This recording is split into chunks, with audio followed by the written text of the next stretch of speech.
Okay, I am Fritz Springmeier, and this is the fourth segment of a series of talks here at the Great Lucerna Hall, October 9th, 2016. And for this fourth talk, we are going to discuss the hidden past and the hidden present. And like I said in an earlier presentation, because there's so much on these subjects, I am just trying to throw a spotlight on some important things, and then I would hope that you would then be able to buy books or also look at YouTube videos that you could learn more about these interesting subjects. So on the hidden past, we're going to discuss hidden archaeological discoveries, the hidden hand in history, and the crimes of the elite. Again, we're going to only scratch the surface of these fascinating subjects. And then we're going to look at the hidden present, corruption, cures, technology, spiritual and educational tools. So all over the world, strange artifacts have been found in mines, lumps of coal, rocks, and here you see a couple of them. And what they suggest, or what they prove, I guess you could put it more strongly that way, is the version of history that we have been given has to be bogus. And so I have given a couple of the books that you could follow up and read some more on. All over the world, bones of giants have been found. Here you see some pictures of them. You can see in a couple of these pictures how big the giants are compared to the people beside them. And then one of the Dead Sea Scrolls was the Book of Giants. So this is something that's gone on for a long time. There's some books like The Watchers, Nephilim. And then this book over on the right-hand side is a book that exposes how the Smithsonian Institute has covered up and destroyed the giant bones that were sent to it. This one's a subject that's fascinated me a lot, and I have gotten to speak with some of the people that have gone out in the field and found things. The pigraphers, those are people that study stone inscriptions and monuments. And the person that's the most expert, at least as far as writing about it, is Barry Fell. And America, BC is such a good book that now some of the universities are using it as a textbook. But he goes in and he documents how across North America you find Phoenician artifacts and temples, you find Egyptian artifacts, you find the Viking artifacts, and so here you see this little gold medallion that was found in the Grand Canyon from Egypt, obviously from Egypt. Over here you have an inscription that was found in Iowa that's got Hebrew and Phoenician writing. It's multilingual. And then you've got Viking coins, you've got the Vikings left rune stones throughout North America as they explored it. Now, up to now, the only thing that they've really seriously acknowledged is they found at Monsall Meadows at the north end of Newfoundland, they uncovered a Viking village. But we know from the Viking sagas, they explored much more than Newfoundland. They explored inland. And interestingly, I have met members from tribes from the eastern coast of America. One of these, he was a member of a very small tribe from the New England area, and he was full-blooded Indian. He was my track coach, and honestly, that man looked more like he had Celtic blood than anything else. And in fact, maybe you are aware of the Micmac tribe. When the missionaries came to the Micmac tribe there in New England, they were taking bark and they were writing on it. And the missionaries wrote down in their books the inscriptions, that the language that the Micmac tribe was writing.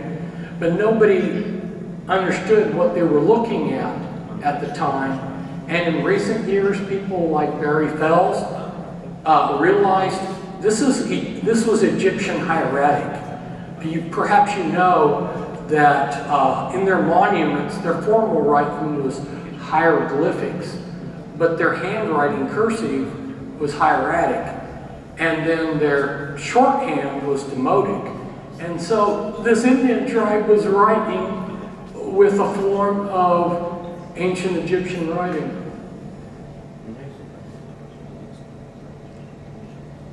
All over the world is evidence of that the establishment narrative is bogus. We have caves, and the authenticity of this ancient art is indisputable. There you see an alien with a flying saucer. You see an alien on the Egyptian art, ancient cave art with a jet. Over here, some more art of aliens. And we are not getting the full story on any of this. And I'm fully convinced that the insiders that whisper things that say, I was in the military and so forth, and our military is collaborating with these aliens.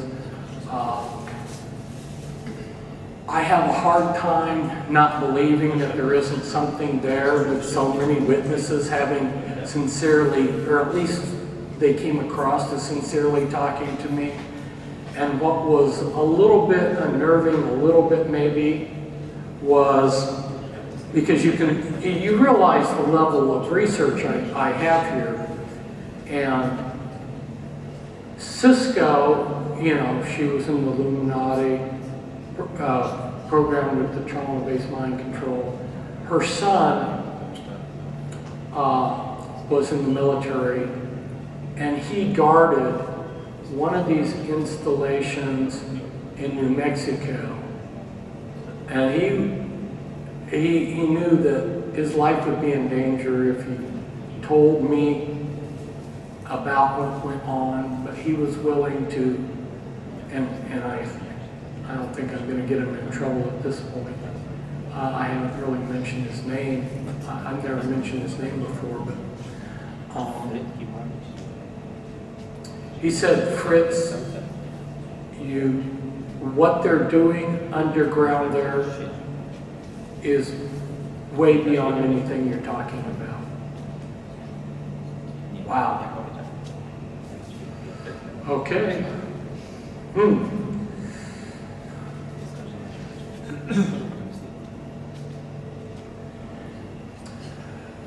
We've got underwater cities with pyramids all over the world.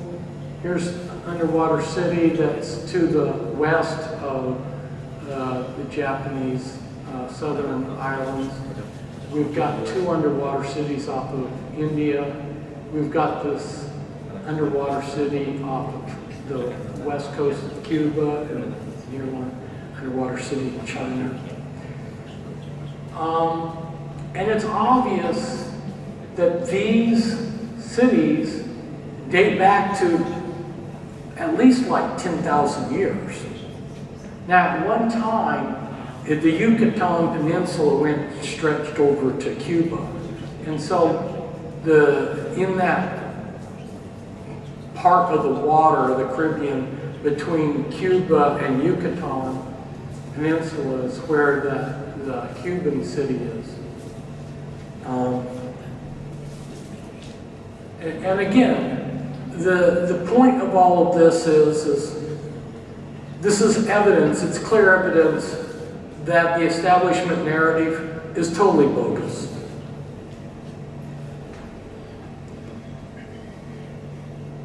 So my question is why are there large ancient pyramids all over the earth? And then if we look at some of the ancient records, it seems to indicate that there's a connection between those fallen angels or archons or whatever, the Nephilim, and these pyramids too. Now this is a very interesting thing. And mentioning this particular aspect, I thought that the interesting thing about this particular point in history is to show you, those of you who may aspire to be researchers like me, how you can tell a clue, okay? Now this event in history it's the lost Roanoke Island colony. The first English colony, as you can see there, they came in 1585. There was a group of settlers and they settled on Roanoke Island. And then the colony disappeared. So that later, when ships from England came, they couldn't find the colony. It was called the Lost Colony. And all they could find is this clue, crochet, carved on a street, on a tree. Okay, in the story, basically, as far as the establishment narrative that we've been told. My research shows that Virginia Dare, who was the first child born in the New World, was of one of these elite, I guess, what would now be called an Illuminati bloodline. So here's the clue that there's something really strange about Virginia Dare that's out of the ordinary. There are all kinds of companies named after her. There's statues. I mean, here's a wine that's named after her. They made a postage stamp out of Virginia Dare. Now, what is Virginia Dare's claim to fame? Nothing, except she was the first child born in America that was English. I mean, at least recorded. I mean, there were Spanish children and so forth. So it's not like it was the first white child, but the first English child born in the New World. Okay, that's a little bit special, but not that special, right? Not that special that they would make a stamp of her, and they would make all of the, I'm just giving you a little sampling of how much is made, how much to-do is made about Virginia Dare. And that's a clue. There's something more here than, this is out of the ordinary. There's something more here. There's something to this. I'll give you another example right off the top of my head of something that shows a clue. Okay, in the American Revolution, they created something called the Order of Cincinnati, based on a Roman military character called Cincinnatus. And it was kind of quasi-secret society for officers and everything. Okay, that's the American Revolution. Okay. You know what I'm talking about when I'm talking about the American Revolution. I'm talking about something that started in 1775 and went to 1783, right? That time period. Do you know that there is still an order of the Cincinnati today? And if you look them up in the books, they say, oh, we are an organization of descendants from the original Order of Cincinnati.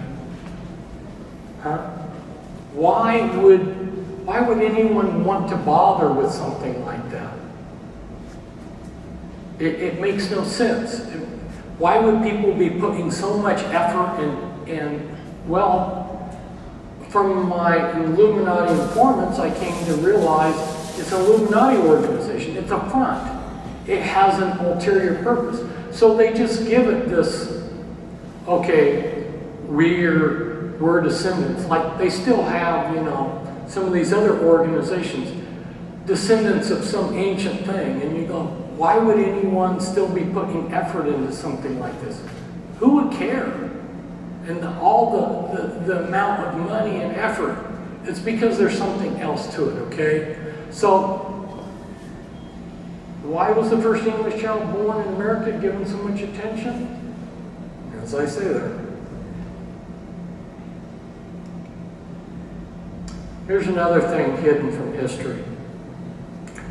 This follows the general theme of, if we go around the world, and study the history textbooks that are given in the schools, and I have read the parts of textbooks of quite a few countries, what they're teaching in the schools. If you were to go to Japan today and go to Hiroshima, some people pronounce it. If you were to go there and ask the school children what special happened here in World War II, they don't have a clue. They do not teach that an atom bomb was dropped on Hiroshima. Huh? Because it's shameful. It's part of history they don't want to remember. So, whenever you go around the world, whether it's Russia, France, Japan, if there's some history that's rather embarrassing, there's a good chance that it's been eliminated from the standard history book, and the people are unaware of it. The American Civil War, the fundamental issue in that war, although there were many levels to look at it and many levels to understand it, including the Illuminati wanted to balkanize America into two different countries. So there was that level. But on one level, it was about slavery. The black people were slaves. And the South lost the war. And so the head of one of the top Freemasons in the world, Albert Pike, along with Nathan Bedford Forrest, who was a Confederate general, they formed a guerrilla organization that was based on a Scottish secret society and the Horsemen, and they began waging a guerrilla war against the occupation army of the U.S. Army was an army of occupation that garrisoned the South. Well, you have to understand, like so much in history, a country that wins a war eventually gets tired of garrisoning troops in the country that they conquered. United States has pulled back most of its troops from Germany and Japan. And the United States got tired of garrisoning troops in the South. And sometimes the troops had to intervene to protect the blacks, but eventually they just got tired of it all. And so they made a secret agreement with the South, and it was like they they both gave each other something. And they basically let the whites in the South take control again over the South. So the Confederates, with a guerrilla war that was a secret war, secretly won it. That's not something that's talked about in the history books. There's a hidden hand of history, and I would recommend that anyone who can read English get Ralph Epperson's The Unseen Hand. That's an excellent book. Along with that book, I recommend Bloodlines of the Illuminati, which is my book. If you read those two books, you'll have a solid foundation, and you will realize how these people have manipulated historical events. History has not been random. Just an example of the kind of thing that the Unseen Hand will document for you is how World War I was created by the secret societies.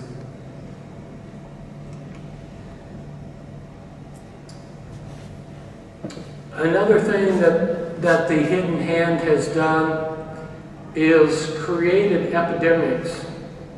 And if you start tracking back to the influenza epidemic that hit the world after World War I, you'll see it goes back to the Fort Riley, that was just north of where I graduated from high school.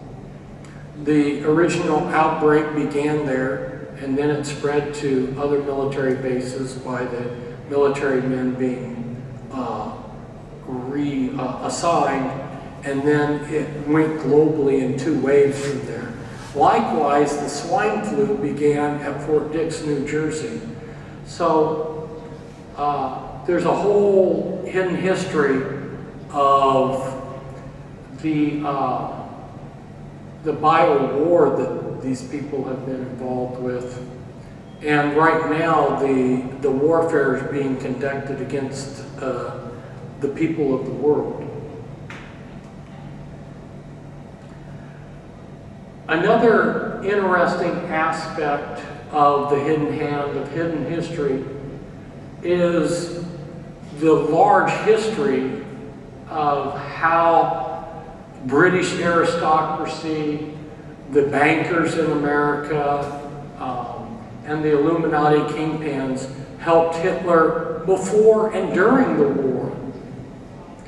And some of you who have listened to previous talks that I have given, I've talked about the diamonds. Diamonds are used in gyroscopes. What are gyroscopes used in? Gyroscopes are used in tanks, gyroscopes are used in planes, submarines, and gyroscopes use diamonds. Diamonds are used industrially in many different ways. For a modern industry, there's a great need for diamonds. So when the United States, after Pearl Harbor, joined the side of the Allies and went to war in World War II, their immediate need was 9 million carats of diamonds. And so they asked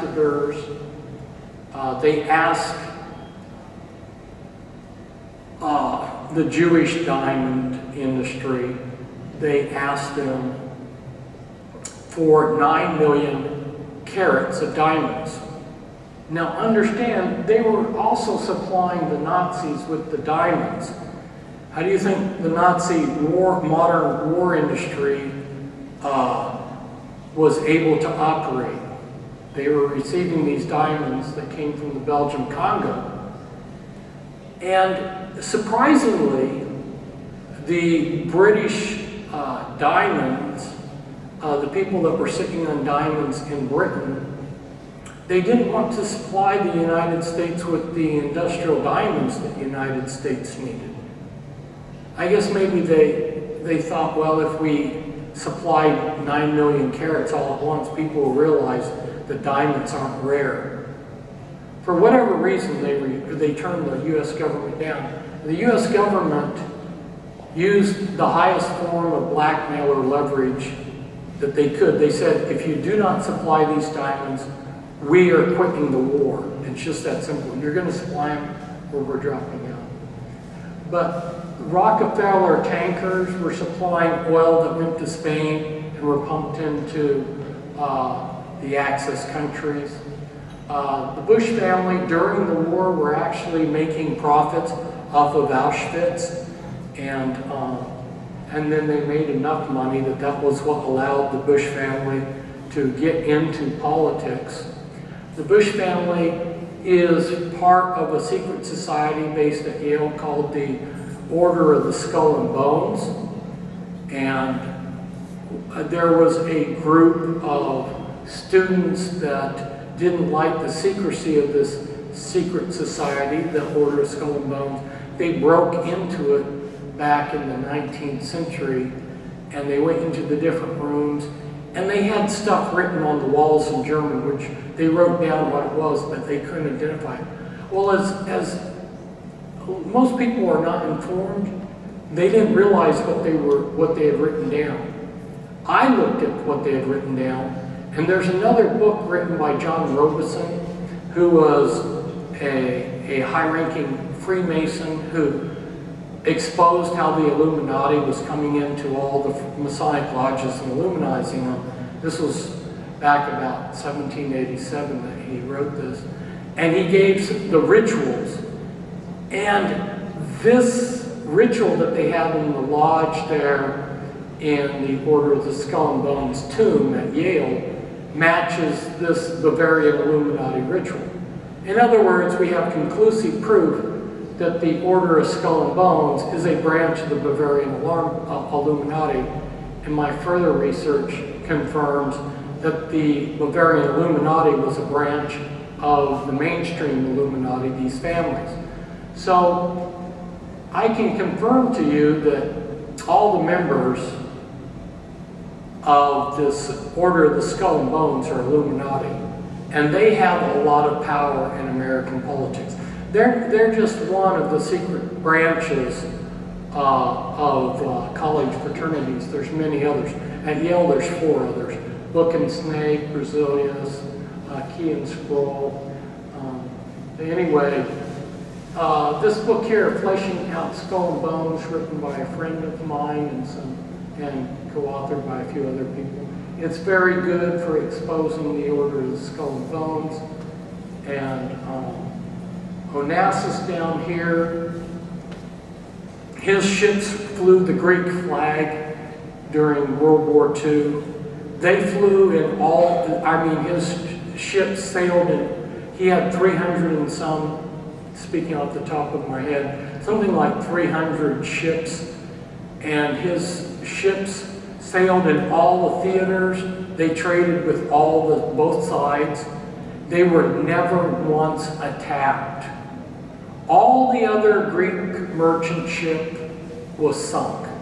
All the other owners of ships had their ships sunk. But it took collaboration at the highest level to keep his ships safe. So the Illuminati kingpins made large, vast sums of money off of World War I and World War II.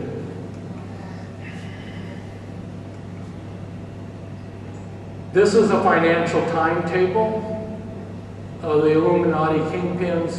You were using this back around 1920, and it accurately predicts the market, how all the markets are going to act through the years. And now they have replaced this particular timetable with more accurate ones, but they know exactly what the markets are going to do.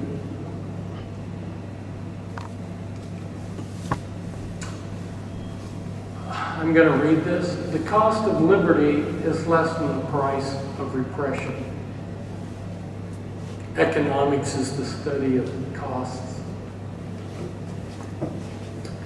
And so I wrote here, this is my little humorous page to add a little levity to something. I thought it was funny that Australia kind of looks like Scooby-Doo. And And then I made this cartoon over here on the right-hand side. It's the barber is saying, there are only two kinds of people, those that agree with me and then there are bigots. And the sign says today's topics for discussion are politics and religion. And the guy in the seat is a little bit worried there. So now the hidden present.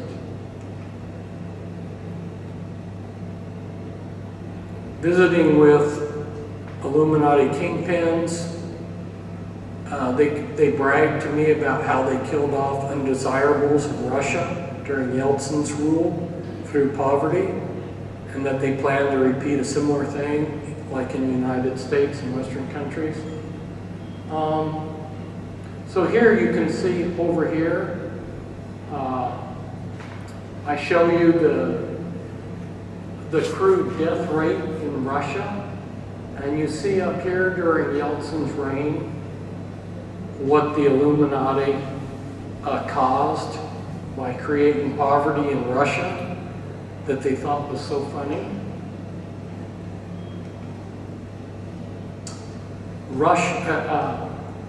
Russia's suffering a lot today, the Russian people, but also the Chinese people.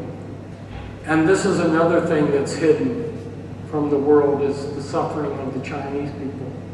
They have doubled the suicide rate of America. Most of the health budget that the Chinese government spends is on their own government people. Poor farmers, they literally, when they get ill, some of them don't want to be a burden on their family and they can't afford health care, they commit suicide. I actually watched a film of a Chinese man committing suicide, a farmer. It was caught on film. Sad.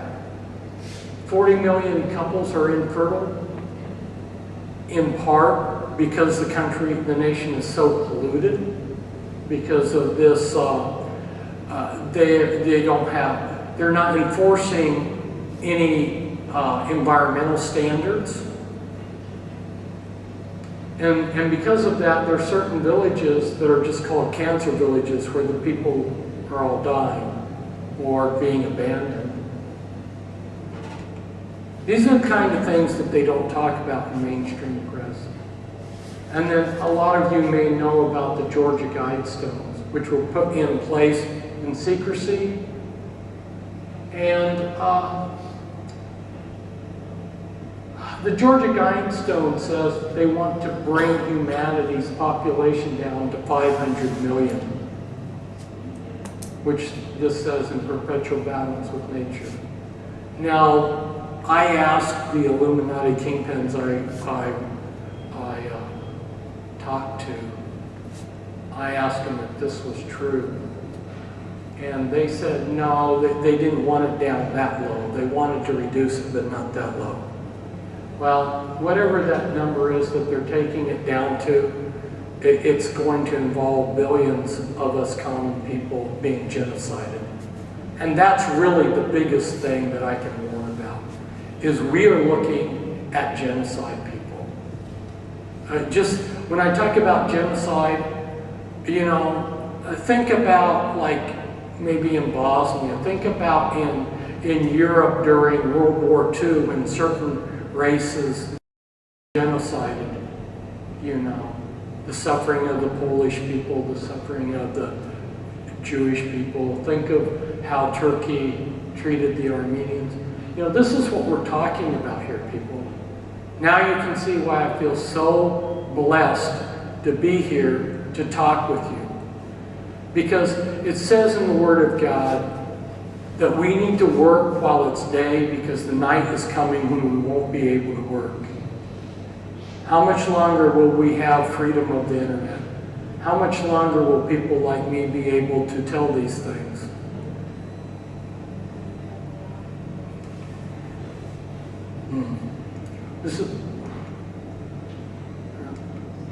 There we go. This is another story that doesn't get much attention. it never ceases to amaze me what the elite get away with. You've heard of Area 51 in Nevada. Area 51 is a secret base. But understand this, there are other areas in Nevada that have other numbers, like there's Area 25, so forth. Okay, so Area 51 isn't the only one. And some of these areas were used to test nuclear bombs on land, on the surface. But they also exploded 450 nukes in the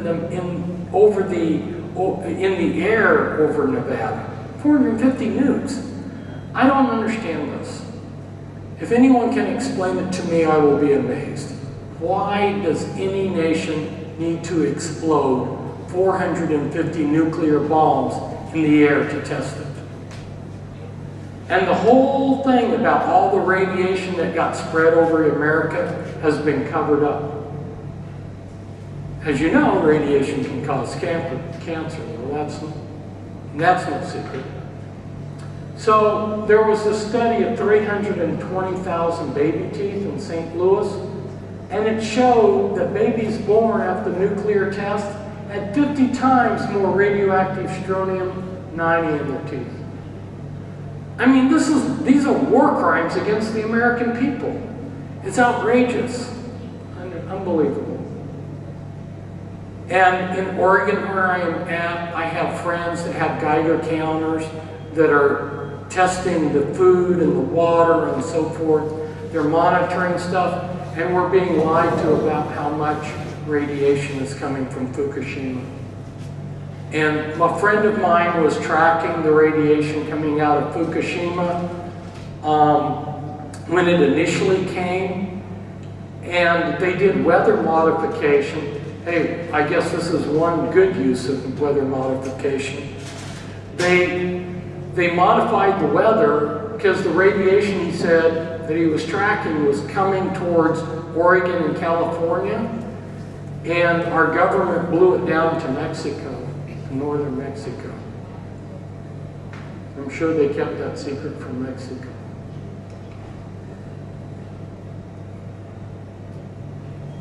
Okay, speaking of cancer from radiation, there's an incredible number of cancer cures. I know some of you are into alternative medicine. I have a book that's amazing, Miracles from the Vault, and it also has a sequel to it that gives a lot of cancer cures. I've just thrown up a few of these that I've written about. The soursop, which is also known as graviola. But I was disappointed because in Portland I could not find the actual soursop. What they were selling in a few of the Asian stores was actually not the variety that's so powerful to deal with cancer. Concentrated flax hull legumes, which is sold as STG. The combination here of Pectosol C and Breastafin, it takes care of breast cancer. The mushroom of gold, which also known as ABM. People, there's no excuse for us to be dying of cancer. Since I have been a small child, I have watched literally both in America and in Europe, our governments and NGOs, they have been raising billions of dollars every year for cancer research. And they are scamming us. They are not going to find a cure for cancer. They're going to spend billions of dollars. Somebody's getting rich off of this whole scam.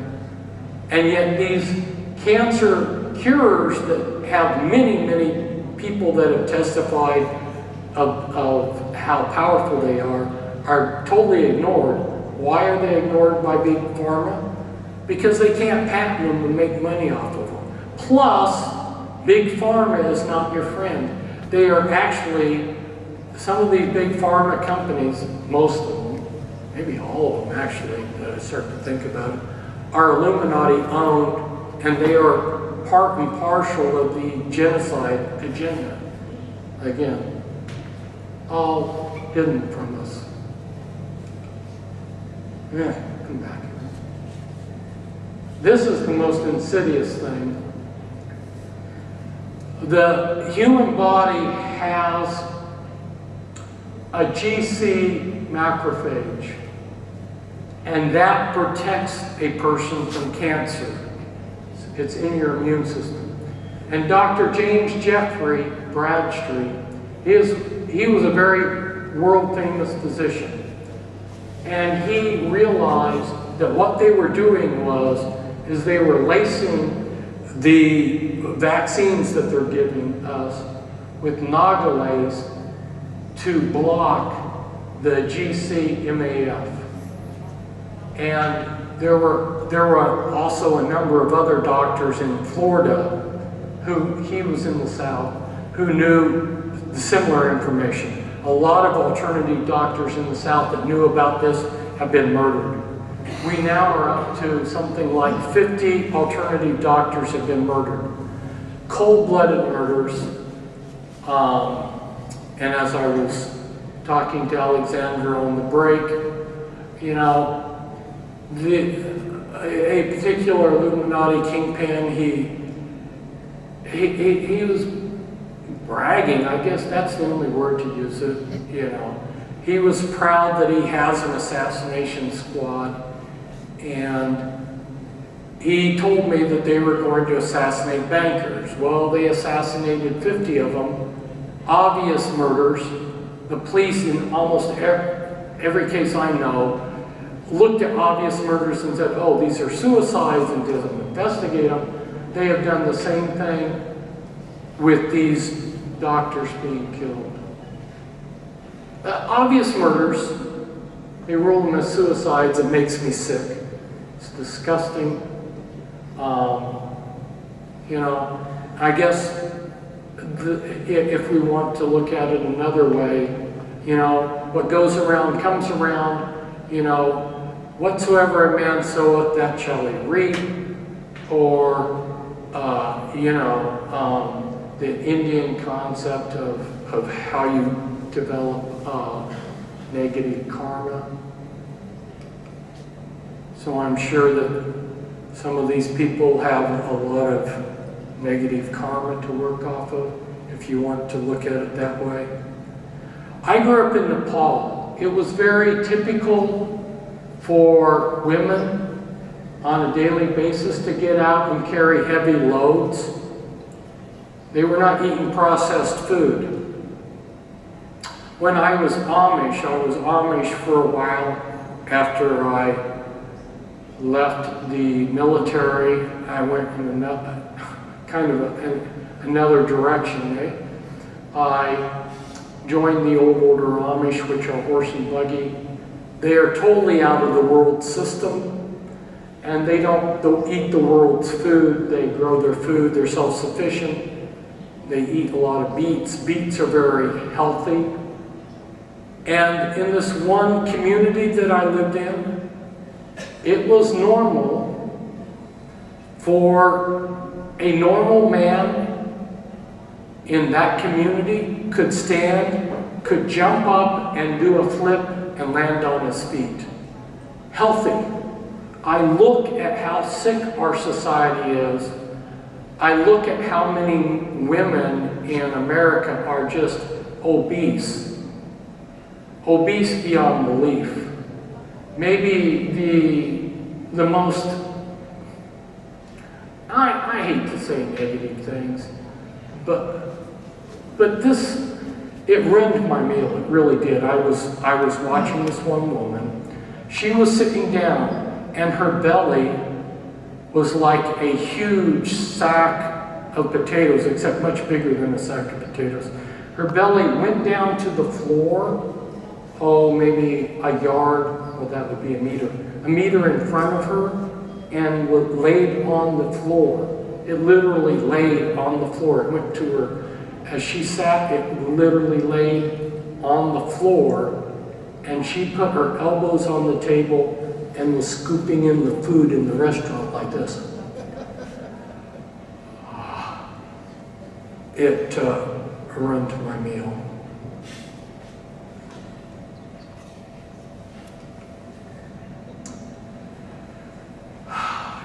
The Japanese have done a lot of work on water. Some researchers in the United States too. Water is so incredible. There are so many different states of water, so many different ways it changes, the way it changes shape. And I only know a small, the little bit I know is actually absolutely mind-boggling. I mean, we look at water and we think water is water. No, water is not water. Water actually, like David Icke was saying yesterday, it has intelligence. It changes shape. It does all kinds of things. But not only that, but structured water, which you're looking at that is what the body needs. And where will you get structured water?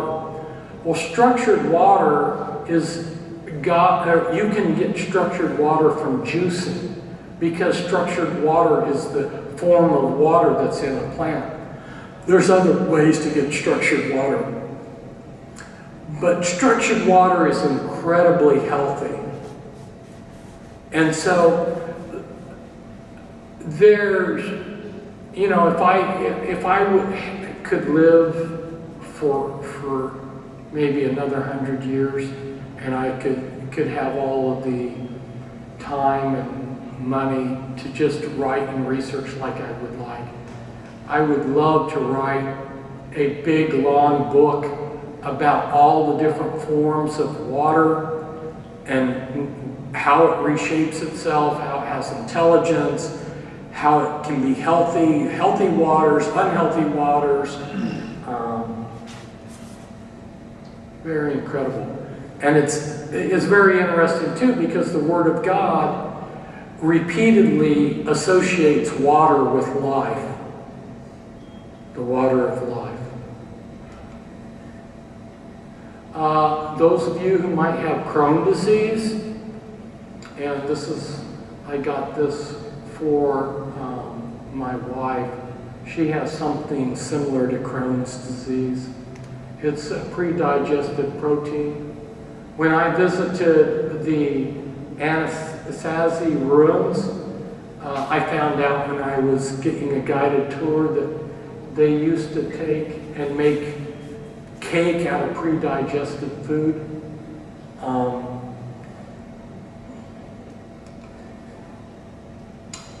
One of the things that I have written about, I have exposed Plum Island, which is also known as Fort Terry, Lab 257.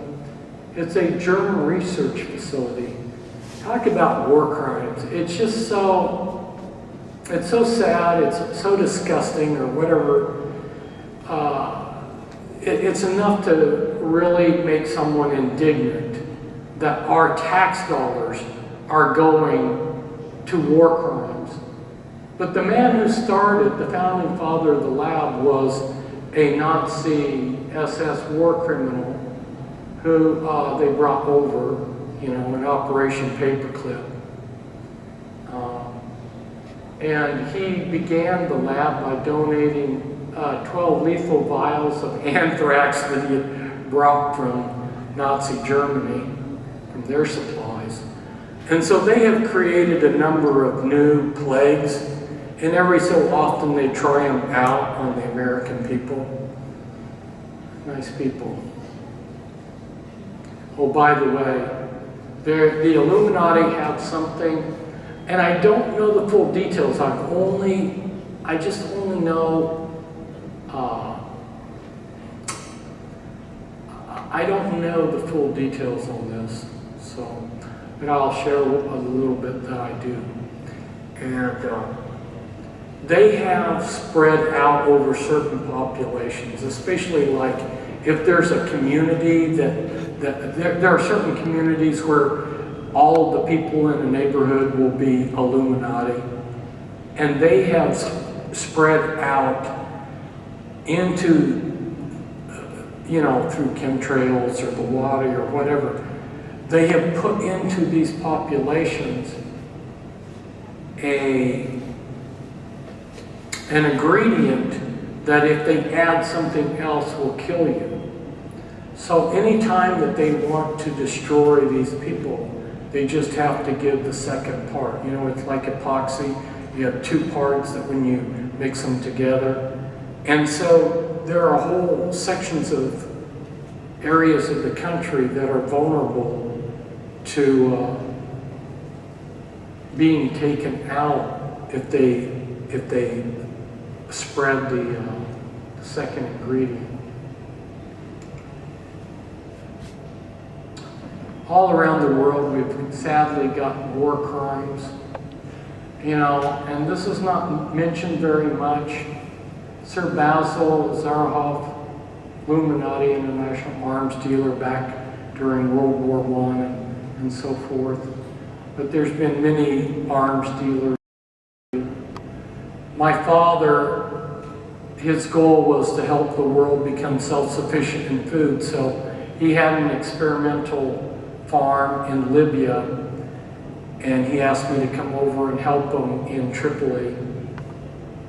Guess who was teaching the terrorists, the Muslim terrorists, the boogeyman that we have to deal with? It was American trainers, CIA or American Special Force trainers.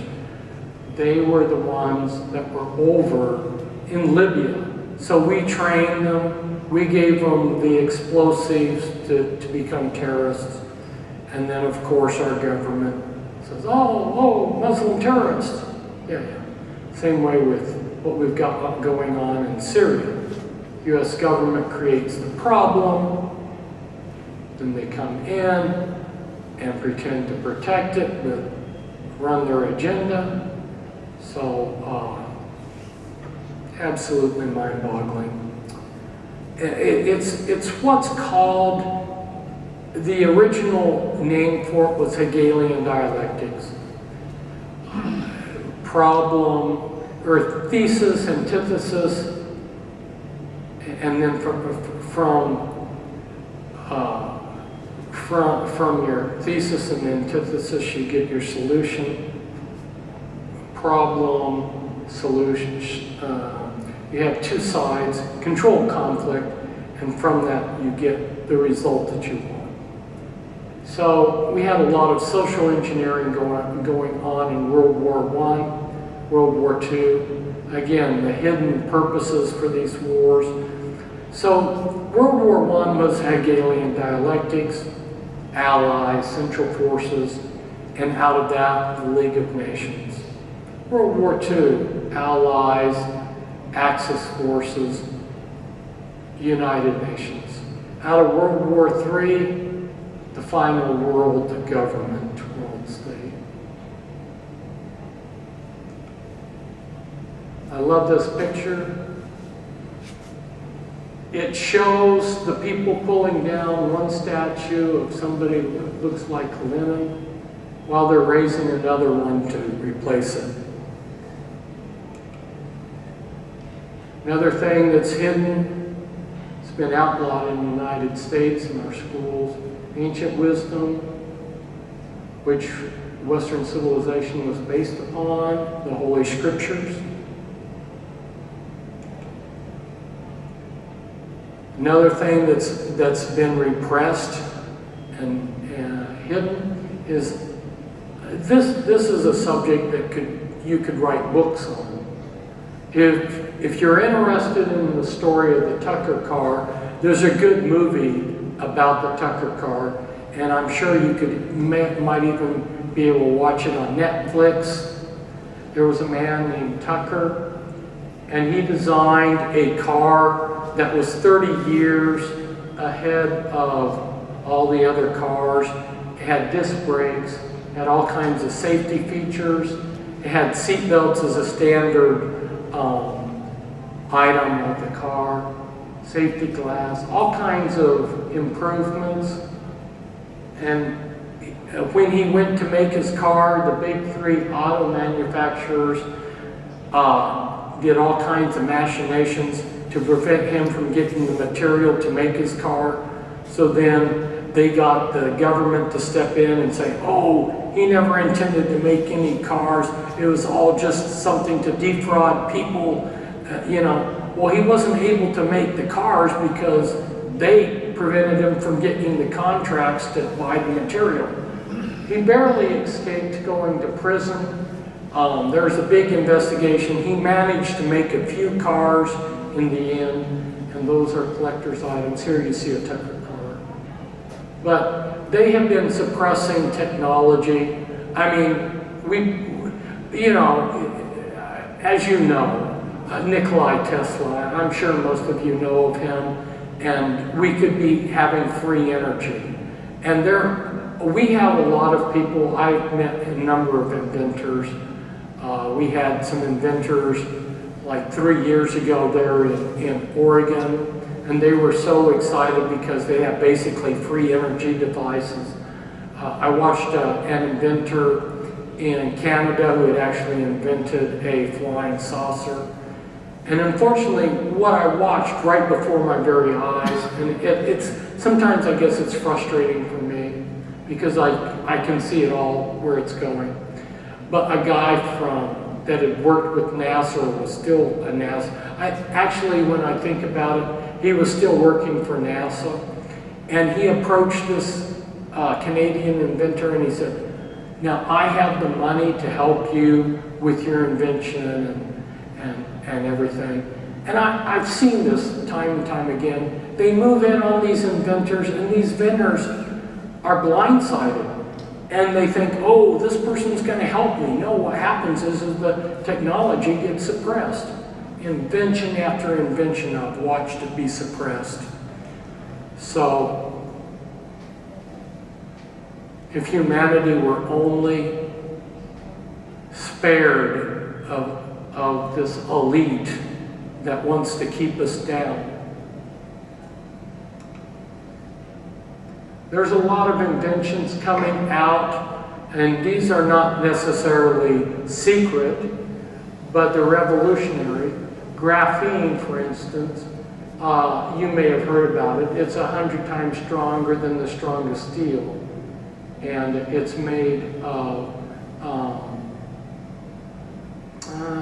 it's sort of like a graphite, and it can be levitated easily. Can be used as a transistor. That's a close-up picture of the graphene.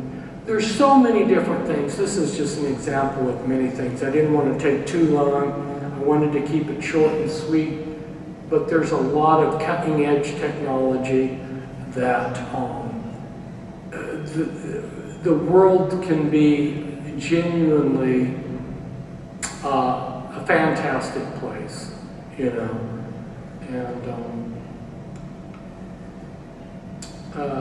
one of the things that I've been writing on for many years is their cloning, including cloning of humans. And I've also talked a lot about the doubles that they create.